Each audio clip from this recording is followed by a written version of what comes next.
Welcome to JC show. धन्यवाद। सबसे पहले आपको अमृत महोत्सव आज़ादी की आपको भी हार्दिक आज़ादी का बधाई अमृत महोत्सव की बहुत बधाई। और शुभकामनाएं आपको जो है। तो पहला चुनाव कब लड़ा? पहला चुनाव 14वीं लोकसभा का लड़ा, फिर 15वीं का लड़ा, फिर 16वीं का लड़ा। अब 17वीं लोकसभा में चौथी बार सांसद बन के आपके सामने हाजिर हूँ। हमीरपुर संसदीय क्षेत्र की जनता का आभार प्रकट करता हूँ, जिन्होंने बार बार जिम्मेदारी भी सौंपी और विश्वास भी बार बार व्यक्त किया है। चुनाव हारे नहीं कभी कोई भी। चुनाव हारा नहीं, ईश्वर की दया से, क्योंकि लोगों का प्यार बहुत मिला। पार्टी के हमारे कार्यकर्ता, जनता का प्यार बहुत। देखिए, मैं युवा मोर्चा का राष्ट्रीय अध्यक्ष बना 2010 में, 2017 तक अध्यक्ष रहा। अब विधानसभा चुनाव हो रहे हैं हिमाचल में, मन नहीं करता विधानसभा का चुनाव लड़ने का? लड़ाने का बहुत मन करता है जी। चुनाव आते दिल करता है कि अभी फील्ड में चले जाएं, लगातार लोगों के बीच में जाएं, प्रदेश और केंद्र की उपलब्धियां बताएं और एक बार फिर भारतीय जनता पार्टी की सरकार हम हिमाचल प्रदेश में बनाएं। इसीलिए आपके कार्यकर्ताओं के मन में है कि भाई आप चुनाव लड़ें, बीजेपी का फेस बने। भारतीय जनता पार्टी को एक ऐसा चेहरा मिला है जिसका मुकाबला कोई नहीं कर सकता। नरेंद्र मोदी जी आज देश के नहीं, दुनिया के सर्वाधिक लोकप्रिय नेता हैं। हिमाचल प्रदेश को अपना दूसरा घर मानते हैं और मोदी जी जब आएंगे, जनता एकजुट होकर भारतीय जनता पार्टी को वोट करेगी और भाजपा के कार्यकर्ता के रूप में हम भी जन जन तक अपनी आवाज़ पहुंचाने का काम करेंगे और फिर एक बार भारतीय जनता पार्टी की सरकार हिमाचल प्रदेश में बनाएंगे। कुछ दिनों पहले चर्चा थी कि आप पार्टी अपने आप को हिमाचल में स्ट्रॉन्ग कंटेंडर के रूप में प्रोजेक्ट कर रही है। बाद में मालूम पड़ा सब आपके घर आके बैठ गए, तो ये चमत्कार कैसे हुआ? प्रयास किए, कुछ लोग थे जिनको लगता था कि अरविंद केजरीवाल जी झूठ का पुलिंदा है। वो मुख्यमंत्री कम, झूठ मंत्री ज़्यादा है। झूठा प्रोपेगेंडा करना, कीचड़ उछालना, झूठे वायदे करना, ये अरविंद केजरीवाल जी की पहचान बन गई। पंजाब में देखिए, उन्होंने कहा था बिजली मुफ्त में देंगे।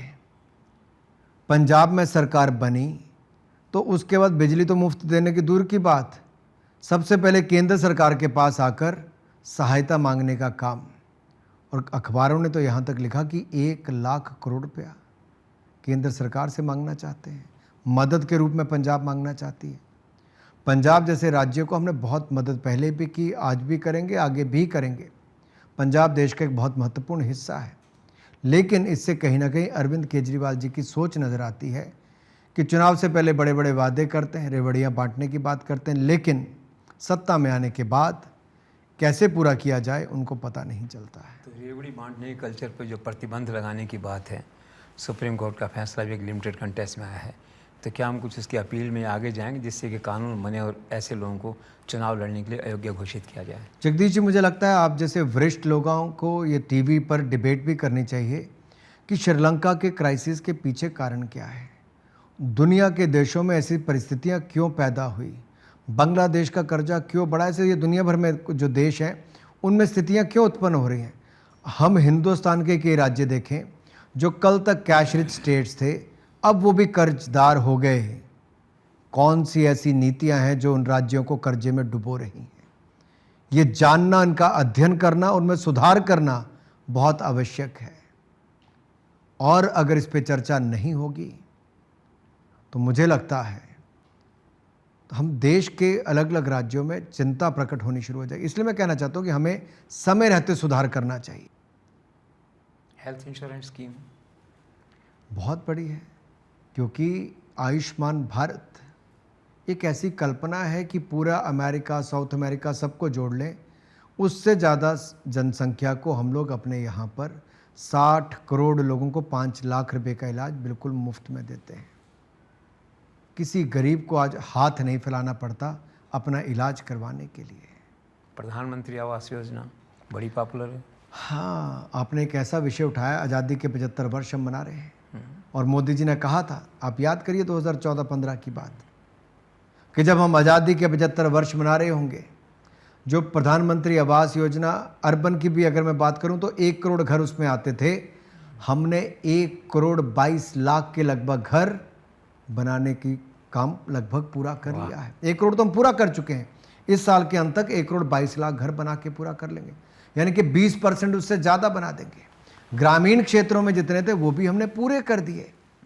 ये अपने आप में दिखाता है मोदी जी कहते ही नहीं, उनका सुशासन, गुड गवर्नेंस, उनका निर्णय लेने की क्षमता और लागू करने की ताकत, ये अपने आप में देश की ताकत को बढ़ाया है। डायरेक्ट बेनिफिशियरी जो स्कीम आपने चालू की है, सब लोगों के घर में बैठे पैसा पहुंचे, एक नई कॉन्स्टिट्यूंसी तैयार हो गई है। इस एक्सपेरिमेंट पे कैसे? आपने जगदीश जी एक बहुत बड़ी बात कही है कि घर बैठे पैसा पहुंच जाए। एक समय था जब राजीव जी कहते थे कि मैं 100 रुपया भेजता हूँ, 15 रुपये नीचे पहुँचते हैं। यानी कि सिस्टम में कहीं ना कहीं दीमक उसको खा जाती थी, जो अधिकारी, कर्मचारी और नेता, इनकी सांठगांठ के साथ वो सिस्टम गरीब का पैसा भी खा जाता था। कांग्रेस के समय में मोदी जी ने 45 करोड़ बैंक खाते खोले, उनको 28 करोड़ लोगों को तो डेबिट कार्ड की सुविधा तक दे दी। और यही नहीं, दुनिया की सबसे शानदार डिजिटल पेमेंट की व्यवस्था यूपीआई भीम खड़ी की। जहां दुनिया के देश चेक काट रहे थे अपने लोगों के लिए, मोदी जी एक बटन दबाते हैं और 20-20 करोड़ लोगों के खाते में पैसा सीधा चंद सेकंड के अंदर पहुंच जाता है। ये डिजिटल पेमेंट की भारत में टेक्नोलॉजी की ताकत है, डिजिटल इंडिया की ताकत है। मोदी से पहली बार आपकी मुलाकात उनकी निगाह पे कब पड़ी? मुझे लगता है 1995 या 95 की बात है। 1995 में जब वो हिमाचल प्रदेश के प्रभारी थे, उत्तर क्षेत्र के संगठन मंत्री के रूप में काम करते थे, और उसके बाद तो राष्ट्रीय महामंत्री संगठन बने। तो as a citizen how you rate Narendra Modi as a prime minister of this country? देखिए, मेरी तो पार्टी के नेता हैं, देश के नेता हैं, और मैं तो एक ही बात कहूँगा, हिंदुस्तान के 130 करोड़ की जनता का आभारी हूँ, जिन्होंने मोदी जी जैसा प्रधानमंत्री एक बार नहीं 2 बार दिया है। हिंदुस्तानियों का सर गर्व से ऊंचा उठता है आज दुनिया भर में कहीं जाओ। How you perceive him as the global leader? देखिए, दुनिया के सामने बड़ी बातें तब आती हैं कि एनवायरनमेंट, हम ग्लोबल वार्मिंग को बार बार आप भी कहते हैं, मैं भी कहता हूँ कि पहाड़ पिघल रहे हैं, बर्फ़ पिघल रही, ग्लेशियर मेल्ट कर रहे हैं, पानी का स्तर बढ़ रहा है, बरसात अलग अलग समय पर होती है, मौसम बदल गया। इससे क्या होगा? एक साथ करोड़ों लोगों की मृत्यु होगी जब भी होना शुरू होगा, और इसका इम्पैक्ट हमने देखना शुरू कर दिया है। लेकिन दुनिया के बड़े बड़े देश अपने लाइफस्टाइल में कोई बदलाव नहीं कर रहे हैं, बड़े कदम उठाने के लिए तैयार नहीं। क्योटो प्रोटोकॉल जो जापान में होता, उसको भी आज तक, उनको भी आज तक वो निभाने के लिए पूरे राजी नहीं हुए। लेकिन मोदी जी ने COP21 जब पेरिस में हुई, लीडरशिप फ्रंट से दी, जब दुनिया के बड़े बड़े देश चले गए थे। भारत और फ्रांस ने मिलकर क्या किया साहब? इंटरनेशनल सोलर अलायंस बनाया, हिंदुस्तान में हेडक्वार्टर बना। हमने अपनी जो लक्ष्य रखे थे समय से पहले पूरे कर दिए। और COP26 जब इस बार इंग्लैंड में हुआ, तब एक बार फिर मोदी जी ने ही दुनिया को नेतृत्व देने का काम किया। हमने आपदा के समय Vasudhaiva Kutumbakam, world is one families को भी कृतार्थ करके दिखाया, पूरा करके दिखाया है। हमने 150 देशों को वैक्सीन देने का और दवाइयाँ देने का काम किया, जब दुनिया के देश अपने आप तक सीमित हो गए थे। तो how you would like to explain Narendra Modi's idea of vision of new India? Modi ji के न्यू इंडिया को तो हम जितने मर्जी शब्दों में एक्सप्लेन करना चाहें। मैं कई बार युवाओं से पूछता हूँ कि आपको क्या लगता है कि नया भारत कैसा हो? तो कोई कहता है स्वच्छ भारत, सुंदर भारत, सशक्त भारत, शांत भारत।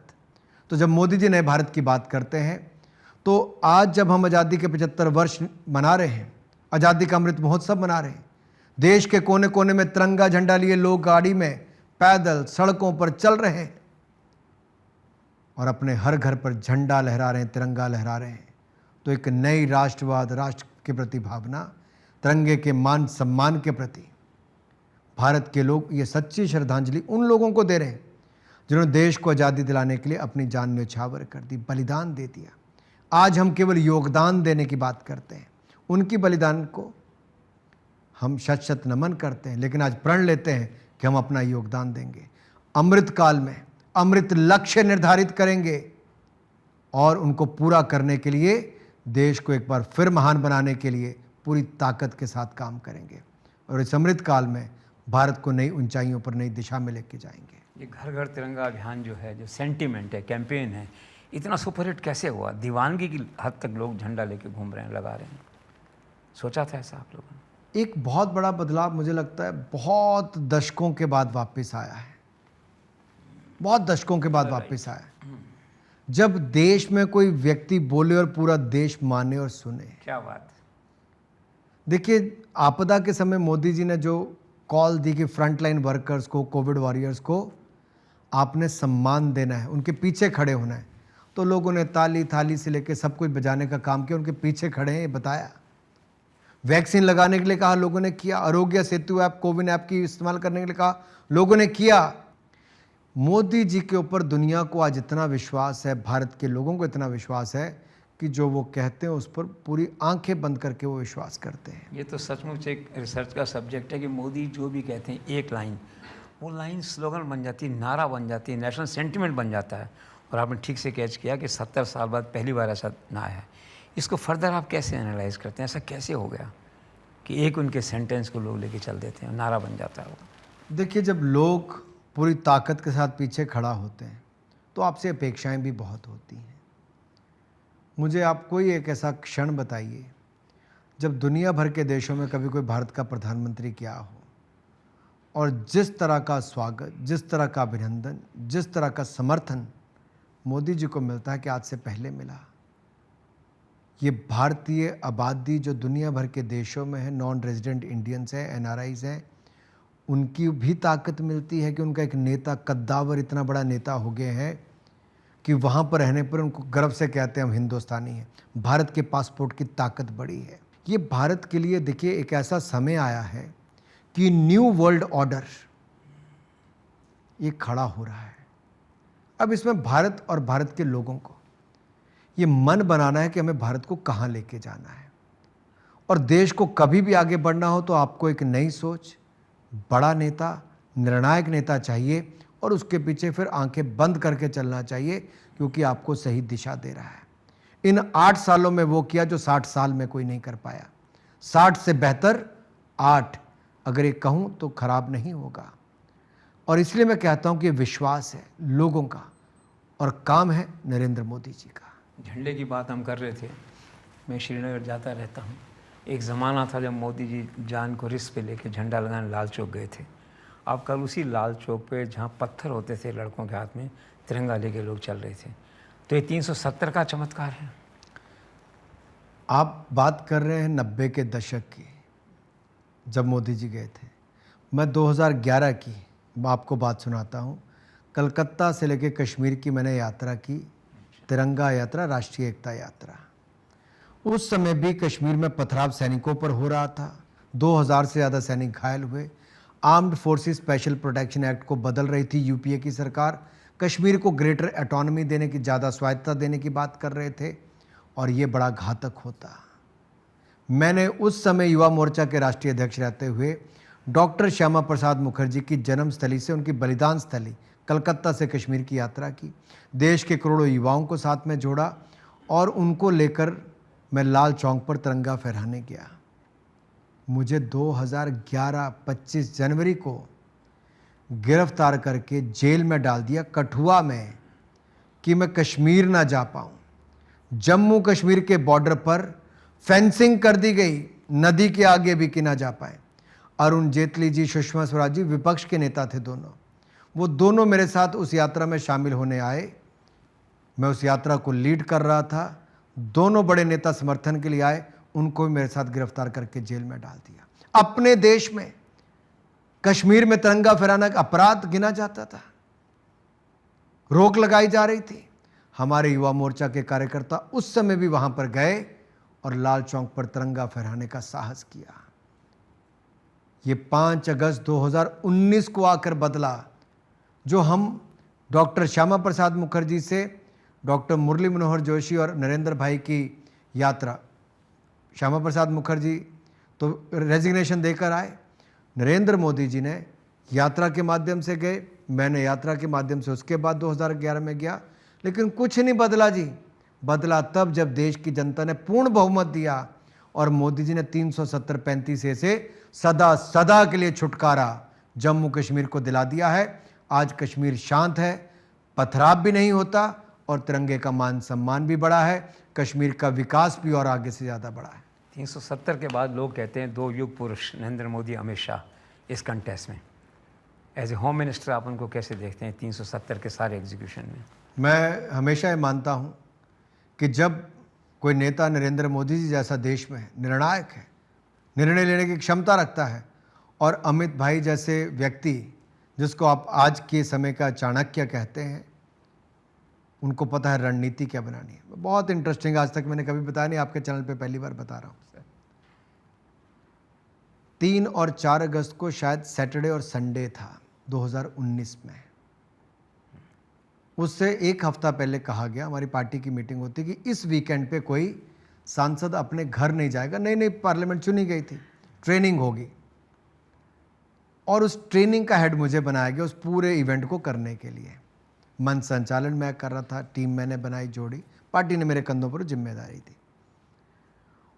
प्रधानमंत्री मोदी जी, राष्ट्रीय अध्यक्ष उस समय अमित भाई थे, और गृह मंत्री भी बन गए थे। इन्होंने उद्घाटन सत्र में आना था। मैं मंच का संचालन कर रहा था, उद्घाटन के समय सबका स्वागत किया, और अमित भाई को उद्घाटन में भाषण देना था। उनका मुझे सुबह फ़ोन आया कि आज सुबह मैं भाषण नहीं दे पाऊँगा, आज मेरा मत रखना। तो मुझे कहा, तो फिर मैंने बदला, मुझे समझ में नहीं आया ऐसा क्यों हुआ। अगले दिन 4 तारीख थी, तो 3 तारीख को आए नहीं। मैंने सोचा कहाँ इतने व्यस्त थे पार्लियामेंट में सारे दिन, लेकिन पता नहीं कहाँ थे। मैं शाम को उनके पास गया, कहते चल मैं कल देखता हूँ, कल शाम का क्लोजिंग पे पीएम साहब से थोड़ा पहले मेरा देखना, वहाँ पे रख लेना। तो 4 तारीख को लंच भी हो गया। मैंने कहा साहब अनाउंसमेंट कर दो। कहते यार मेरे से आ नहीं जाएगा, तुम पीएम साहब का ही होने दो। मैं बड़ा निराश हुआ कि अमित भाई नहीं आ रहे, हुआ क्या ऐसा 4 को। लेकिन अमित भाई वो 2 दिन लगातार थे। 370-35 से कैसे हटे, उसके बाद क्या हो सकता है उसको तय करने में, उसकी प्रक्रिया को पूरा करने में, और उसको पास कैसे कराया जाएगा लोकसभा राज्यसभा, जबकि राज्यसभा में हमारे पास पूर्ण बहुमत नहीं था, उसके बावजूद भी करके दिखाया। ये नरेंद्र मोदी जी और अमित शाह जी के चलते ही हो सकता था। इसलिए कहता हूँ ये इतिहास रचा है, और आज के 100 साल बाद भी कोई पीछे मुड़कर देखेगा तो कहेगा कि 5-6 अगस्त वो दिन थे जब ये इतिहास रचा गया था। I agree. तो सूचना प्रसारण मंत्री के रूप में पिछले 1 साल में क्या लगता है सबसे अच्छा बड़ा काम आपके हाथों से क्या हुआ आपके टेन्योर में? इतने कम समय में, जो 9 महीने में लोगों का चैनल नहीं खुलता, आपने 90 दिन में खोल दिया। भारत 24 का आगमन हुआ है, आपको बहुत शुभकामनाएं, बहुत बधाई। मुझे पूर्ण विश्वास है सच्ची सही खबर और सही समय पर भारत 24 देश के जन जन तक पहुंचाएगा। आपको मेरी शुभकामनाएं। जब देश आज़ादी के 75 वर्ष मना रहा है, तो आप भी एक नया चैनल लेकर आए, नई सोच को आगे बढ़ाने का, नए भारत में आप काम करेंगे, ऐसा मुझे पूर्ण विश्वास है। कि सोशल मीडिया को थोड़ा कैसे रेगुलेट करेंगे, कर रहे हैं कुछ रेगुलेट अकाउंटेबिलिटी फिक्स करने के लिए? देखिए, press council of India print media के लिए है, इलेक्ट्रॉनिक मीडिया के लिए जैसे हम केबल टेलीविज़न नेटवर्क के माध्यम से वो काम करता है। आपकी 3 लेयर्ड स्ट्रक्चर है जहाँ पर आपको स्वयं अपने आप को रेगुलेट करना है। इसी तरह से ऑनलाइन जो हम डिजिटल मीडिया की बात करते हैं उसको भी इसी तरह से 3 चरण पर किया गया है। एक अपने लेवल पर जो प्लेटफॉर्म है वो खुद करता है, वो ना कर पाए तो उनकी जो बॉडी है उसको करने का काम करती है, नहीं तो इंटर डिपार्टमेंटल कमेटी तीसरे चरण पर वो करती है।